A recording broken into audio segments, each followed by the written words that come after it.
താങ്കൾ താങ്കൾ മാണി സാറിനെ കുറിച്ച് ഇടയ്ക്ക് പറയുന്നുണ്ട്. പക്ഷെ മാണി സാറിന്റെ പാർട്ടി ഒരു അന്വേഷണം നടത്തിയിരുന്നു.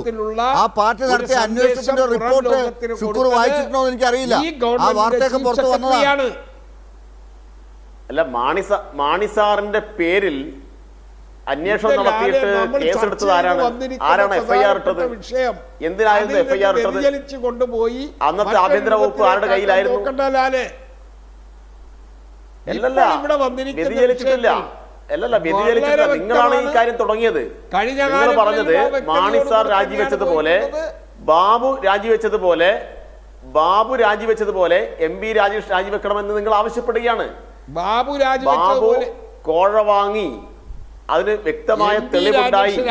കോഴ കൊടുത്തയാള് പറഞ്ഞു ഞാൻ കോഴ കൊണ്ടു കൊടുത്തു. ഇവിടെ MP രാജേഷിന് കോഴ കൊടുത്തു എന്നോ ഈ സംസ്ഥാനങ്ങളുടെ ഭാഗമായിട്ട് ആരെങ്കിലും കോഴ വാങ്ങിയെന്നോ എവിടെയും പറഞ്ഞിട്ടില്ല.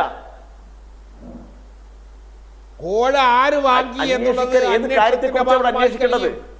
അത് നിങ്ങൾ വ്യക്തമാക്കുക. ആർക്കാണ് ഈ പണം കൈമാറിയില്ല? ബാബുവിന്റെ കാര്യത്തിൽ ബാബുവിന് പണം കൊണ്ടു കൊടുത്തു എന്ന് ബിജു രമേശിനെ പോലുള്ള ആളുകൾ പരസ്യമായി വന്ന് പറഞ്ഞു, കോടതിയിൽ പറഞ്ഞു. ഇവിടെ ആരെങ്കിലും കോടതിയിലോ അന്വേഷണ ഉദ്യോഗസ്ഥന്മാർക്ക് മുന്നിലോ പൊതുസമൂഹത്തിന് മുമ്പിലോ ഇടതുപക്ഷത്തിന്റെ ഭാഗമായി നിൽക്കുന്ന ആർക്കെങ്കിലും ഒരു ചില്ലി കാശ് കൊടുത്തു എന്ന് പറഞ്ഞിട്ടുണ്ടോ?